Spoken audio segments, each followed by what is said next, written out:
Sahiwal. Bureau chief Sahiwal Prince Altaf Hussain की रिपोर्ट के मुताबिक Mian Babar Saghir chairman market committee Sahiwal का Chaudhry Mohammad Nadeem Shahid chairman standing committee की दावत पर गवर्नमेंट हाई स्कूल आरफवाला का दौरा।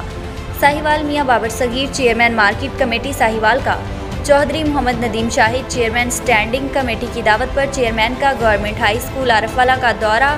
तफसीलात के मुताबिक मार्केट कमेटी साहिवाल मियां बाबर सगीर ने आरफवाला की अजीम दरसगाह गवर्नमेंट हाई स्कूल का दौरा किया। इस मौका पर हेडमास्टर मोहम्मद सदीक भट्टी और चौधरी नईम अशरफ भी हमराह थे।